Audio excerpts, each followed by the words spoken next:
이 시간 함께 보실 말씀 사무엘상 12장 20절부터 25절까지입니다.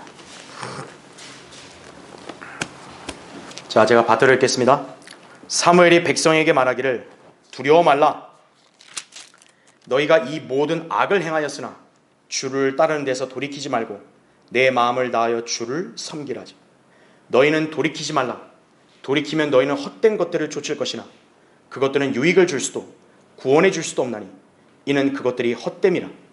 주께서는 그의 크신 이름을 위하여 자기 백성을 버리지 아니하시리니 이는 너희로 그의 백성을 삼으신 것이 주를 기쁘게 하였음이라.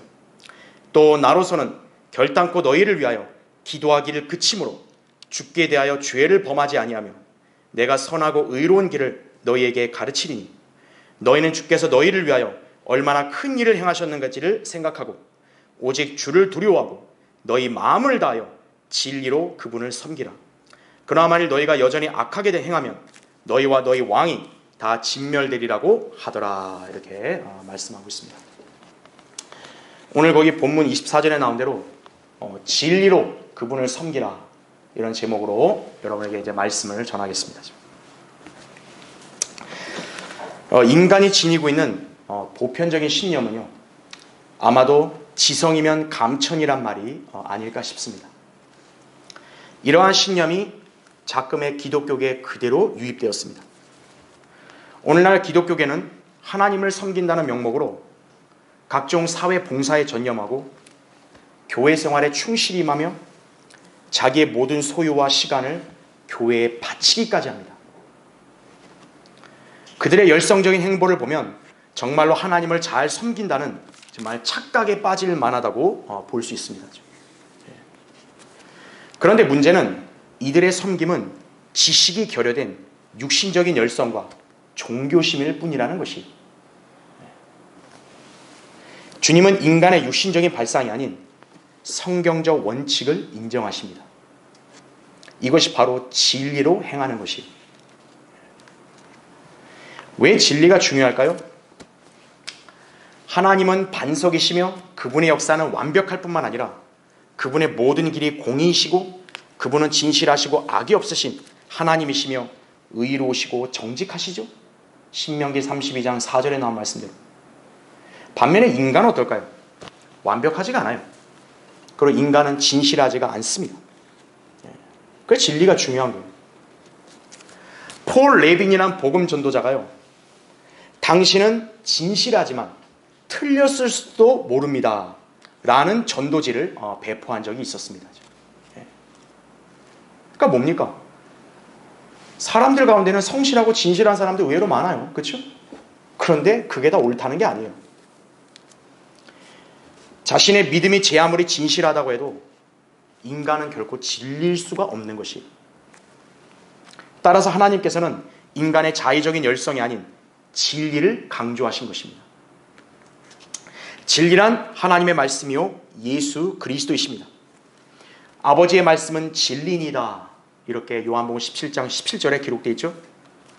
주님께서는 우리로 하여금 하나님께 영과 진리로 경배드리라고 요한복음 4장 24절에 그렇게 명령하셨다 이거죠. 그러니까 내 마음 가운데로 아무렇게나 하라는 게 아니에요. 영과 진리로 하나님을 섬기라는 거예요. 주님은 우리에게 진리의 말씀을 알게 하셨고 성경적 교리와 원칙을 배우게 하셨으며 그로 인해 하나님을 섬기는 방법을 깨닫게 해주셨습니다. 그런데 그리스도인 중에 여전히 예전의 비성경적인 기독교 생활의 습관을 고수하고 그 방식대로 주님을 섬기려고 하는 이들이 있는 것이에요. 성경적 원칙은 무엇입니까? 마음과 몸을 하나님께 드리고 성경적 교리에 따라 주님을 섬기고 그리스도인답게 생활을 하는 것이에요. 이 점이 옳다는 점을 알면서도요, 우리의 육신은 예전의 저 생활 습관, 또 예전 신앙생활에 익숙해져서 그 방식을 고집한다는 것이에요. 예전에 그럴 수 있어요. 그러나 지금은 성경대로 믿는 그리스도인으로 체질이 바뀌어야 되는 거예요. 그래야 진리로 그분을 섬김으로써 하나님께 인정받는 믿음의 생활을 영위할 수 있는 것이다 이거죠. 이스라엘 백성이 하나님을 온전히 믿고 섬기지 못한 이유는 무엇이었을까요? 그들이 하나님을 두려워하고 말씀에 순종하려는 의향이 없었어요. 자기식으로 그냥 하나님을 섬기려고 했던 것이.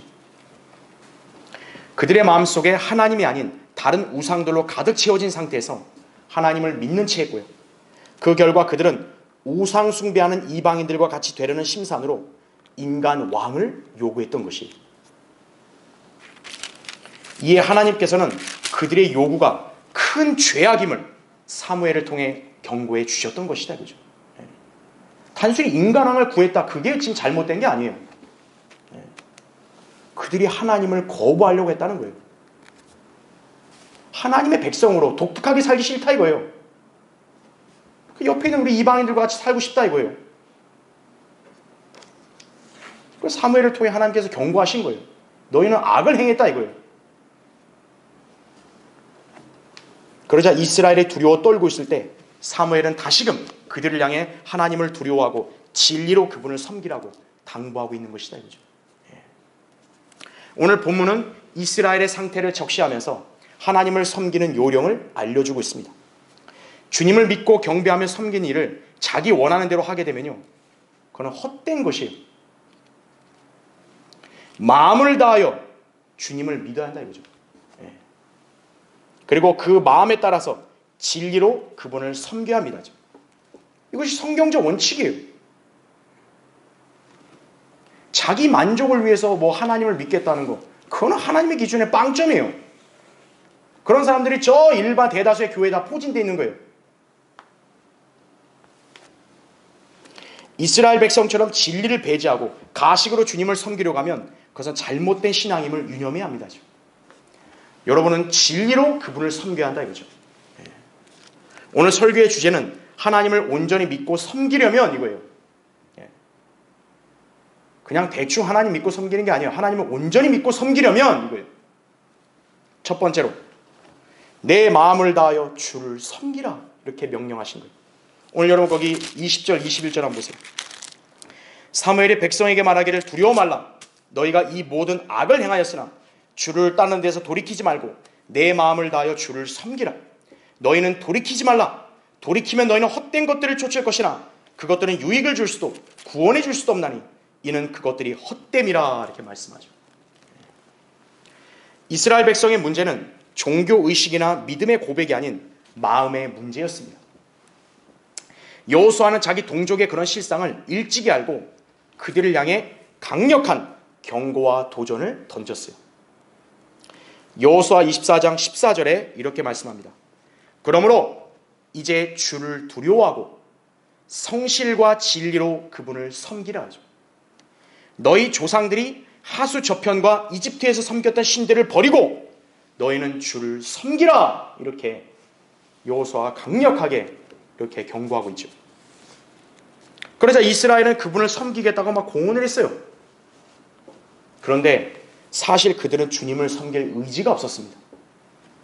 왜냐하면 그들은 마음속에 거짓 신들을 간직한 상태에서 주님을 섬기겠다고 자원했기 때문에 그런 것이. 여호수아는 뭘 강조했죠? 너희가 거짓 신들을 버리고 여호와 하나님 섬겨야 된다 이거예요.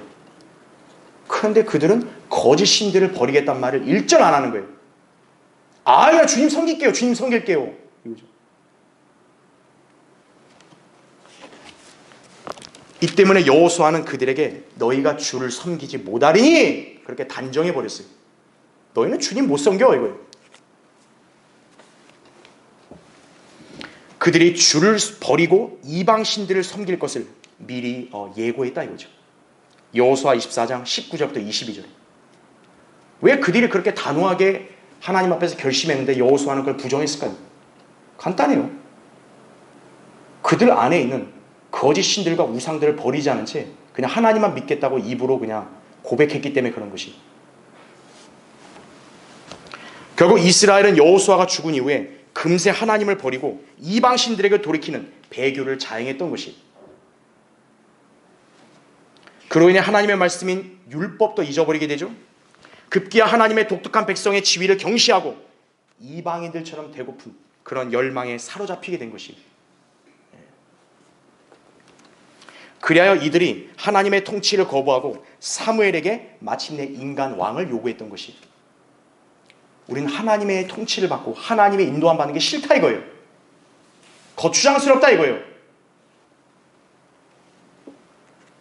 주님은 그들의 악한 마음을 훤히 꿰뚫고 계셨기 때문에 사무엘을 향해서 그들이 너를 거역함이 아니오 나를 거역하여 나로 그들을 다스리지 못하게 하려는 것이라고 일러주셨던 것이 사무엘상 8장 7절. 세계 역사에서 하나님의 신정 통치를 유일하게 받는 특혜를 누렸는데 그걸 거부해버린 거예요. 하나님을 믿는다고 고백하고 섬기긴 하되 생활 방식은 이방인과 같이 되고 싶다는 것으로 하나님이 아닌 우상을 따르겠다는 의도였던 것이, 사무엘은 바로 그것이 악한 이름을 이스라엘에게 지적하면서 헛된 것들을 쫓지 말고 주님을 따르는 길에서 떠나지 말라고 촉구하고 있는 것입니다. 인간에게 가장 중요한 것은 마음이에요. 인간의 모든 것은 마음으로부터 비롯되기 때문이다. 그죠? 잠언 4장 23절에 나오죠. 주님께서는 바로 내 마음을 내게 주며 내 눈을 나의 길들에 주목하라고 그렇게 우리에게 명령하신 거예요. 잠언 23장 26절. 하나님은 우리 각인에게 네 마음을 달라 이거예요. 그런데 인간의 마음은 늘 육신의 완악한 본성에 좌우돼서 주님으로부터 멀어질 때가 빈번합니다. 거듭나지 않은 죄인들은 이미 자기 마음에 헛된 것들로 가득 차 있어요. 그 사람들은. 그러다 보니 그들은 하나님을 찾으려고 하지도 않고 주님을 만날 수도 없는 것이에요. 자, 그리스도인은 자기 마음에 예수 그리스도를 구주로 믿고 영접하였잖아요. 그래서 구원 받았잖아요. 그렇죠? 로마서 10장 9절에 마음으로 믿는 게 가장 우선순위예요. 자, 그렇게 해서 구원받은 걸 잘한 거예요. 하지만 그 이후에 그리스도인이 자신의 마음을 주님으로 채우지 않고 세상의 삶과 육신의 영향을 받아서 온통 다른 것들로 채워진 상태로 살아갈 때가 많다 이거예요. 어느 순간 주님을 믿고 섬기는 일이 의식적으로 전락을 해버리고 마음과 생각이 다른 데로 향하게 되는 것이에요. 그러한 상태는 일종의 탐심이에요. 탐심은 우상숭배라고 골로새 3장 5절에 그렇게 경고하고 있는 것이에요. 왜 인간의 마음이 중요한가? 우리의 마음에 하나님으로 가득 채우지 않고 다른 것으로 채워져 있으면요, 우상을 숭배한 거예요.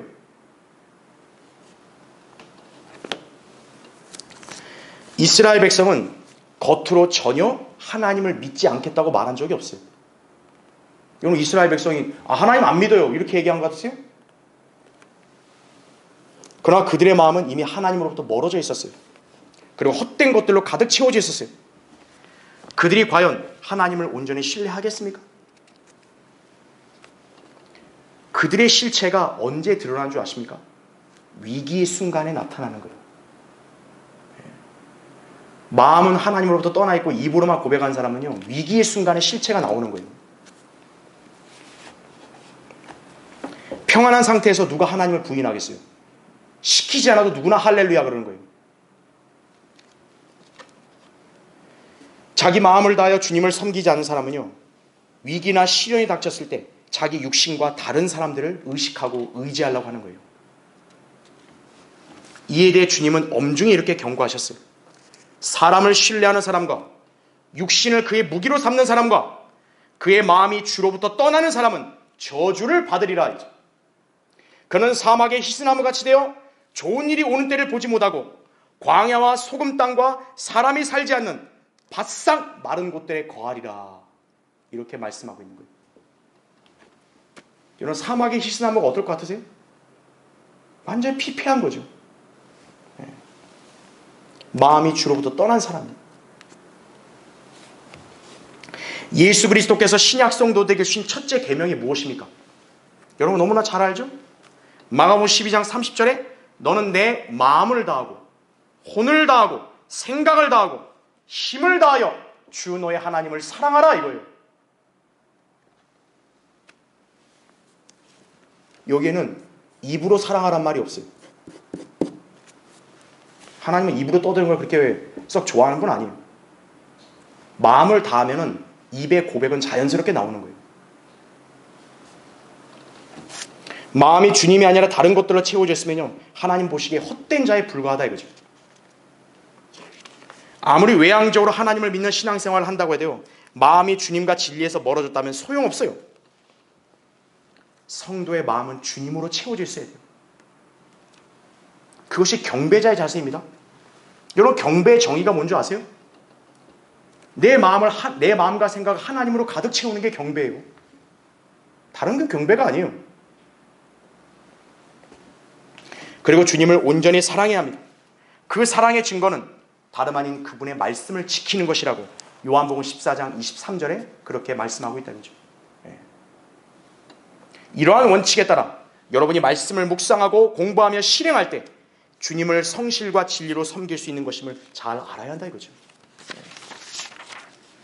자, 하나님을 온전히 믿고 섬기려면 두 번째로, 기도하기를 그치는 죄를 짓지 말고 주의 뜻을 행하라 이거예요. 여러분, 거기 사무엘상 12장 22절 23절 보세요. 주께서는 그의 크신 이름을 위하여 자기 백성을 버리지 아니하시리니 이는 너희로 그의 백성을 삼으신 것이 주를 기쁘게 하였습니다. 또 나로서는 결단코 너희를 위하여 기도하기를 그치므로 주께 대하여 죄를 범하지 아니하며 내가 선하고 의로운 길을 너희에게 가르치리니, 이렇게 기록되어 있죠. 자, 사무엘은 제사장이죠. 제사장의 일이 뭡니까? 백성들을 위해 중보하는 거예요. 그리고 하나님을 섬기고 무엇보다 그의 입에 진리의 법이 있어 지식을 지켜야 하고 사람들은 그의 입에서 율법을 배우도록 하는 것이 말라키 2장 6절 7절에 나온다 이거죠. 이게 제사장의 역할이에요. 말하자면 제사장은 하나님의 말씀과 기도에 전념해야 하는 직분이에요. 자, 신약시대 제사장들은 누구입니까? 예수 그리스도의 보혈로 구원받은 모든 그리스도인들이에요. 신약시대에는 별도의 제사장 직분이 없어요. 여러분이 구원받은 하나님 자녀면 여러분 모두 영적인 제사장들이에요. 그렇다면 우리 그리스도인들도 제사장이기 때문에 말씀과 기도에 정진해야 마땅하다 이거죠. 제사장들이 하나님께 제물을 바치듯이 영적 제사장들인 우리도 하나님께서 기뻐하실 영적인 제물들을 드려야 합니다. 베드로전서 2장 5절에 나온 말씀. 우리는 영적 제사장이니까 영적인 제물들을 드리는 거예요. 이 영적 제물들에는 히브리서 13장 15절에 따라 찬양의 제물이 있어요. 감사하는 입술의 열매가 있어요. 그리고 16절에는 선을 행하는 것이 있어요. 그리고 자원하는 예물이 있어요. 그리고 성도들의 기도로 대표되는 향의 연기가 있다 이거죠. 계시록 8장 4절에 제사장은 그 향을 주님께 드리죠. 향이 성도들의 기도라고요. 주님은 바로 이 목적을 위해서 우리를 구원하시고 세상으로부터 따로 불러내셨음을 우린 잘 알아야 되는 것이 영적 제사장들이에요 다. 자, 만일 제사장이 하나님 앞에 제물들을 드리지 않는다 이거죠. 그건요 직무유기의 죄를 범하는 거죠. 그렇죠? 제사장이 중보와 간구를 하지 않는다면 그 역시 하나님 앞에 죄를 짓는 것임을 사무엘이 경고하고 있죠. 이처럼 그리스도인도 기도하기를 그치는 죄를 지어서는 안 된다 이거예요. 말씀과 기도를 통한 주님과의 영적인 교제를 등한시하고 있다면요 그 사람은 하나님 앞에 죄를 짓고 있는 것이. 이러한 죄에 연루된 성도는 참된 기쁨과 감사와 간증을 상실하게 된다 이거죠. 만사가 귀찮고 온갖 불평불만으로 가득 차고 급기야 하나님을 믿고 섬긴 일의 소중함을 망각해버리는 것이. 그러한 성도는 종국에 배교하고 진리를 떠나는 거예요. 여러분, 우리 성경대림의 교회 역사에서요 800명 이상이 다 떠났습니다. 여러분, 그들이 뭐 어리석고 모자라서 떠났을까요? 목사들도 있었고 설교자들도 있고 신학교 강사들도 있었던 거예요.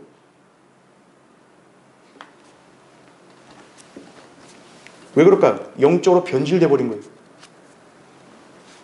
왜 변질이 되냐? 제사장으로서의 직무를 안 하고 그걸 등한시했기 때문에 변질되는 거예요. 죄에 연루되니까 그러는 것이. 데마가 세상을 사랑해서 바울을 떠나듯이 그렇게 떠나버리는 거예요. 이 교회 시대 마지막에는 그런 배교가 만연하는 것입니다. 자, 우스갯소리로 내는 문제가 있어요. 버스 사고가 나서 사람들이 모두 죽었는데요. 자, 억울하게 죽은 사람은 어떤 사람들일까? 자, 어떤 우스개 질문을 한 거예요. 자, 뜻밖의 죽음 앞에서요, 억울하지 않을 사람이 어디 있겠어요? 그렇죠?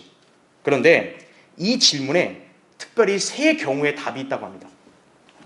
먼저, 차 번호를 잘못 봐서 차를 잘못 탄 사람. 그러니까 애당초 안 타도 되는데 결국 잘못 타가지고 죽는 거. 그렇죠? 억울하겠죠? 그 다음 뭐냐? 졸다가 내릴 정류장을 지나쳐온 사람. 그렇죠? 미리 내렸으면 사고를 안 당할 텐데. 마지막으로 떠나는 버스를 향해 손들고 뛰어가서 힘들게 겨우 탄 사람. 아, 힘들게 탄데 겨우 사고나 죽었어요. 억울하겠죠? 자, 인생에서도 비슷한 경우로 이처럼 낭패를 볼 수 있는데요. 차 번호를 잘못 봐서 차를 잘못한 사람 같이 엉뚱한 길로 가고 있는데도 바른 줄로 착각하고 계속 그렇게 살아가는 사람들이 있다 이거예요. 졸다가 내릴 정류장을 지나쳐온 사람 같이 무감각한 채로 목적지도 잃어버리고 인생을 사는 사람들도 있다 이거죠. 더욱 안타까운 건 뭡니까? 떠나는 버스를 향해 손들고 뛰어가서 힘들게 탔다가 사고를 당한 사람 같이요. 경쟁사회에서 아둥바둥 땀 흘리며 눈앞의 것만을 쫓아가다가 결국 큰 불행을 당하는 사람들이. 얼마나 인생이 비참합니까? 이것이 잘못된 신앙을 지니며 말씀과 기도를 경시함으로써 당하는 영적 낭패인 것이. 말씀을 읽고 묵상하고 유념하지 않는다 이거예요. 그러니까 기도도 대충 아예 소홀히 해버린다 이거죠. 그럼 이제 영적으로 조금씩 이제 썩어 들어가기 시작하는 거예요. 그런 사람은 이제 착각에 빠져 사는 거예요. 아, 난 괜찮아. 나는 괜찮아. 이거예요.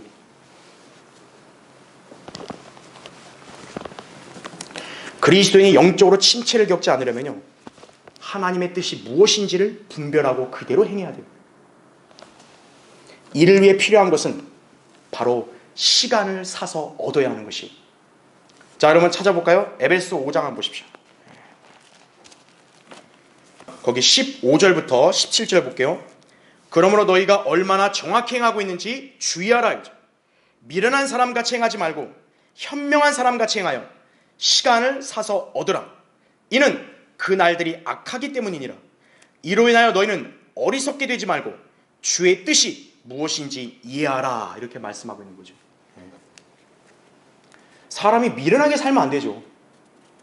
누가 미련하다고 성경에 말씀하는 거예요? 시간을 사서 얻지 않는 사람이에요. 그런 사람은 하나님의 뜻도 모르고 어리석게 사는 거예요. 누구에게나 동일한 시간이 주어지지만 그 시간을 어떻게 활용하느냐는 각 사람의 의지에 달려있는 거예요.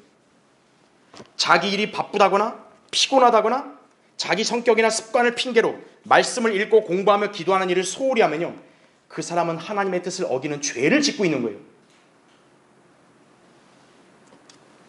본인이 기도할 시간, 말씀을 읽고 공부할 시간, 헌신하여 주님을 섬기는 시간을 여러분 스스로가 사서 얻어야 되는 거예요.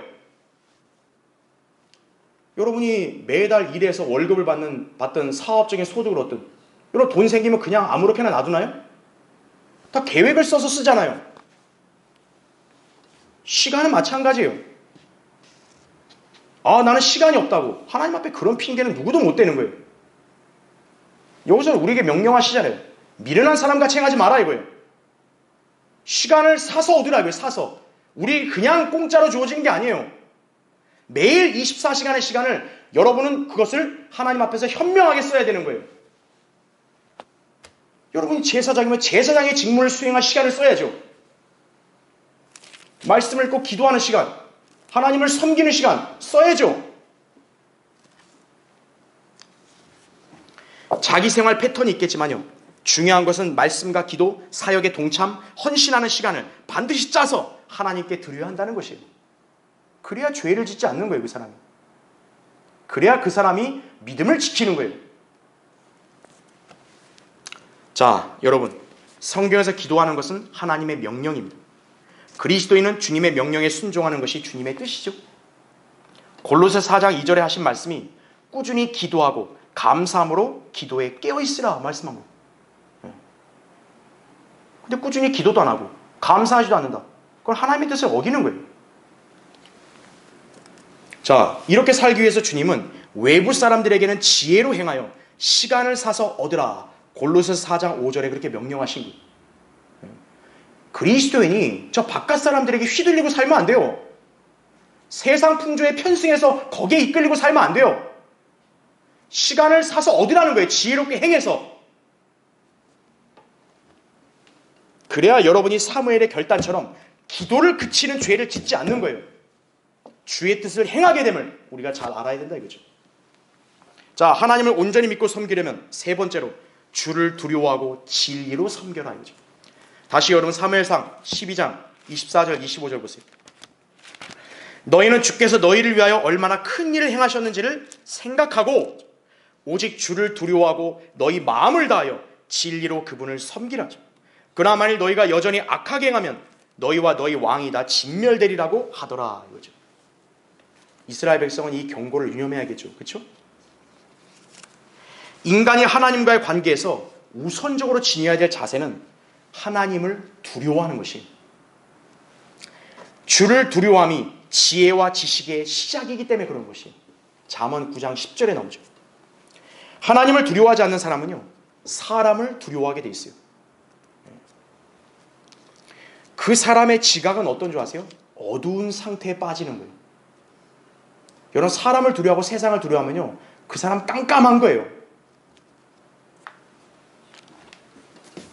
그러다 보니 하나님의 관점에서 잘못된 것들을 지금 행하고 있고 죄를 짓고 있는데 그러니까 대수롭지 않은 거예요. 그 사람은. 왜? 지각이 어두우니까. 어두우니까 하나님 앞에서 잘못된 행하는 것도 모르고 있는 거예요. 그리스도인은 그런 상태를 피해야 한다 이거죠. 에베소 4장 17절부터 19절에 이렇게 나옵니다. 잘 들어보세요. 그러므로 내가 이것을 말하고 주 안에서 증거하노니 너희는 더 이상 다른 이방인들처럼 허망한 마음으로 행하지 말라 하죠. 그들 마음의 완고함 때문에 그들 안에 있는 무지를 통하여 하나님의 생명에서 멀리 떨어졌고 그들의 명철은 어두워졌으며 감각을 상실하여 자신을 방탕에 내어주어 욕심으로 모든 불결한 것을 행하느니라 이거죠. 이게 이방인들의 삶의 방식이에요. 감각을 상실하죠. 욕심으로 자기를 가득 채우죠. 근데 바울이 그 다음 절에 한 말이 뭐냐면 너희는 그리스도를 그렇게 배우지 않았다 이거예요.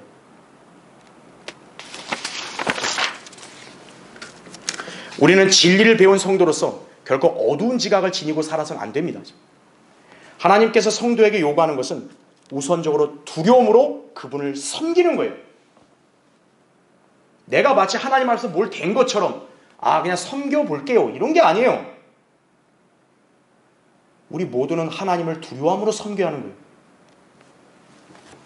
그것이 진리에 따라 주님을 섬기는 성도의 자세라 이거죠. 히브리서 12장 28절에도 우리가 이 은혜로서 하나님을 기쁘게 섬기되 경외함과 경건한 두려움으로 할지니 이렇게 말씀하고 있는 거예요. 이러한 성도에게 주님께서는 지각을 열어주시는 거예요. 그리고 조명을 주셔서요, 진리의 말씀을 깨닫게 하시는 거예요. 그러니까 왜 똑같은 그리스도인데 어떤 사람은 진리의 말씀을 못 깨닫냐 이거예요. 이게 결여되어 있으니까 못 깨닫는 거예요. 여러분이 하나님을 두려워하는 그러한 성도가 되었다면 이제 하나님 말씀에 기반하여 진리에 따라 주님을 섬길 수 있다는 점을 잘 알아야 되는 것이에요. 자, 진리의 반대말이 뭘까요? 가식입니다. 사도 바울이 아들 같은 디모데의 가식 없는 믿음을 기억하여 그를 칭찬했습니다. 디모데후서 1장 5절. 자, 가식 없는 믿음. 이 믿음은 진리가 나타날 때 그 진리에 반응하는 특징이 있는 거예요. 그래서 죄인이 하나님 앞에서 진실한 마음으로 다가서면 그는 예수 그리스도의 복음을 믿어서 구원받을 수 있다 이거죠. 왜 수많은 죄인들이 복음을 들으면서도 예수 그리스도를 거부하는지 아십니까? 왜 교회 다니는 수많은 교인들이 정작 구원받지 못하는가요? 그들의 마음이 가식과 위선으로 가득 차 있기 때문에 그런 거예요. 가식 없는 믿음이 있어야 구원을 받는 거예요. 가식 없는 믿음이 있어야 하나님의 말씀에 올바로 반응하고 말씀의 열매를 맺는 거예요. 믿음에 가식이 있으면요, 말씀이 역사할 수가 없는 거예요. 그러한 사람들은 경건의 모양은 있으나 경건의 능력을 부인하게 돼 있어요. 디모데후서 3장 5절의 말씀. 그 사람의 자랑거리 뭐냐면 자기 교회 생활밖에 없는 거예요.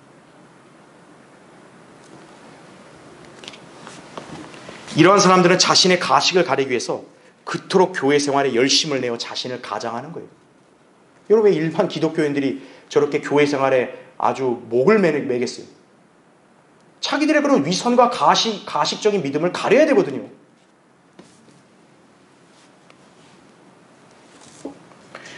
가식으로 믿는 채 하는 사람은요, 하나님을 떠나서 자기 육신의 욕망과 세상의 풍조를 따르게 돼요. 이스라엘 백성이 왜 하나님을 거부하고 배교했는가 이거예요. 우리는 성경의 역사를 통해 교훈을 받아야 돼요. 그들은 사무엘의 절실한 설교를 들었고 그 외에 수많은 신실한 선지자들의 경고와 책망을 들었음에도 그들은 하나님 말씀을 온전히 믿지 않았고요. 외적인 종교행위나 자기 의만 자랑한 거예요. 나는 하나님 앞에서 뭘 바쳤고 난 하나님을 위해서 뭘 했고 이런 거나 자랑한 거예요. 그래서 주님은 그들이 하나님의 의를 모르고 자기들의 의를 세우려 함으로써 그들을 스스로 하나님의 의에 복종치 아니하였음이니라고 그렇게 말씀하신 것이 로마서 10장 3절에 기록되어 있다는 거죠. 진리로 주님을 섬기려면 자기 자신을 신뢰하면 안 돼요. 하나님의 말씀만을 신뢰하고 그 말씀을 기반으로 주님을 섬겨야 합니다. 왜냐하면요, 주님께서는 말씀으로 자신을 계시하신다고 하셨기 때문에 그런 거예요. 사무엘상 3장 21절에 나온다고 하죠. 자, 주님께서 그렇게 말씀하셨는데 그 말씀을 무시하고 자기 식대로 하나님을 섬긴다고 하는 게 가당키나 한 일인가요? 특히 완벽하신 하나님께서 자신을 계시하신 그 성경 말씀이 3만 6천 군데나 변개되었다는 점에 무덤덤한 자들의 정체는 뭘까요? 여러분, 하나님의 완벽하심을 믿죠. 그 완벽하신 하나님을 계시하는 말씀도 어떻게 해야 돼요? 완벽해야 되는 거예요. 그런데 그 말씀이 3만 6천 군데나 변개된 누더기 같은 그런 성경인데 그것도 괜찮다고요? 그런 사람들이 진리로 주님을 섬기는 사람일까요? 그런 성경으로 하나님을 섬긴다는 사람들은요, 가식으로 하나님을 믿는 채 하는 거예요. 하나님의 영광이 아니라 자기 영광과 자기 만족이 더 중요한 거예요. 나는 성경을 많이 알든 적게 알든 중요하지 않아. 나는 새벽 예배 드렸고 금요 철야했고 금식도 했어. 난 너무 잘했어. 이렇게 자기 만족으로 하는 거예요. 난 방언을 했어. 이게 방언을 떠들었어. 이걸. 그걸로 만족하는 거예요.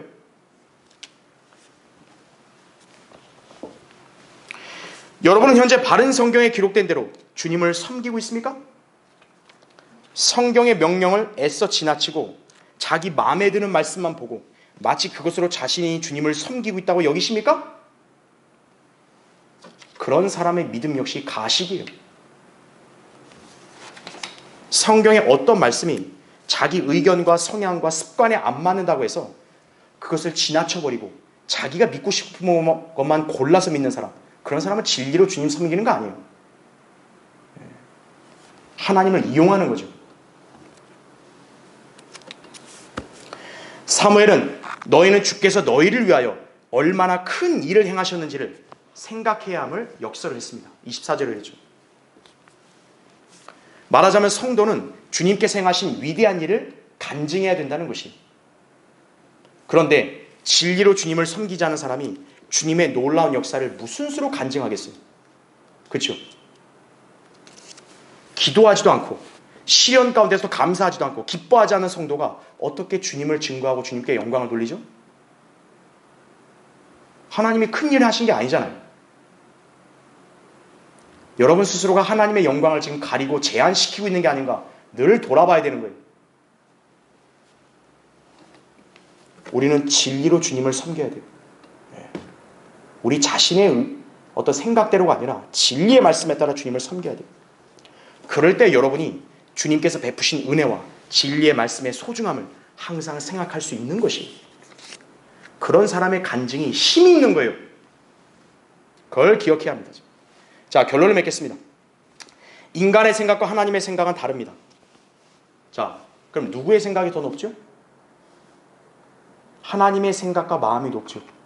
이사야 55장 8절 9절에 나온 대로. 그렇다면 우리는 마땅히 하나님의 생각과 마음을 따라야 되는 거예요. 주님은 우리에게 말씀으로 그분의 생각과 뜻을 다 계시해 주셨어요. 하나님의 뜻이 멀리 있는 게 아니에요. 하나님의 말씀이 나하고 동떨어져 있는 게 아니에요. 우리는 이 성경적 원칙에 따라 주님을 섬기는 삶을 살아야 되는 거예요. 자기가 중심이 되고 하나님의 이름을 부르면서 교회 생활하는 사람은 종교적인 위선자예요. 배교한 교회들에 이제 그런 사람들이 다 포진되어 있는 거예요. 이 나라 대다수 교회들에 다니는 교인들이 그런 부류예요. 그런데 여러분이 그런 자들과 같이 되면 안 된다는 거예요. 진리에 따라 그분을 섬기지 않으면 우리도 하나님 앞에서 위선자로 평가받을 수 있는 거예요. 오늘날 그리스도인들 중에서도 주님을 섬기고 말씀을 상고하며 사는 것보다 세상 일이나 육신의 생활을 더 우선시하고 주객이 전도된 사람들이 부지기수예요. 특히나 여러분이 잘 유념해야 될 것은 지금 세상 풍조가 갈수록 더 사람들로 하여금 정신없이 바쁘게 만들고 있는 거예요. 그리스도인이 정신을 차리지 않고 깨어있지 않으면요, 거기에 그냥 휘말려서 허우적거리고 인생의 시간을 낭비하는 거예요.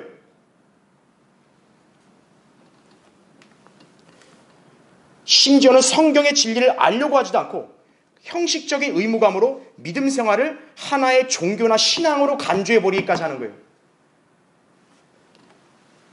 그런 사람의 마음이 어떨까요? 헛된 것들로 가득 차 있는 거예요.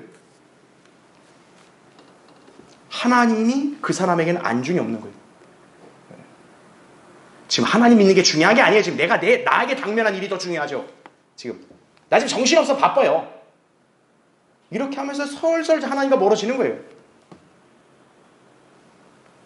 오늘날 왜 수많은 사람들이 진리에 관심을 못 가질까요? 여유가 없는 거예요. 마귀가 아예 거기에 생각을 넣지 못하게 만드는 거예요.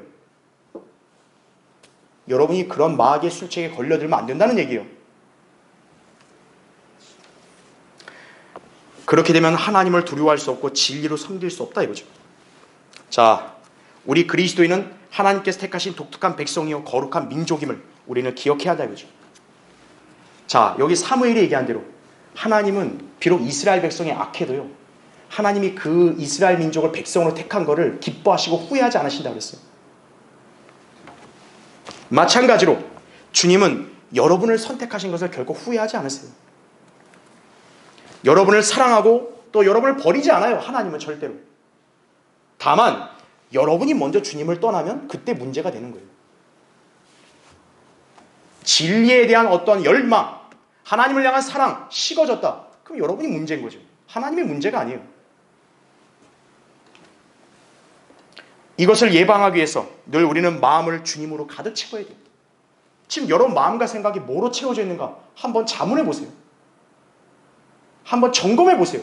그건 다른 사람이 몰라요. 하나님과 여러분 자신이 알죠. 그리고 마귀가 알죠.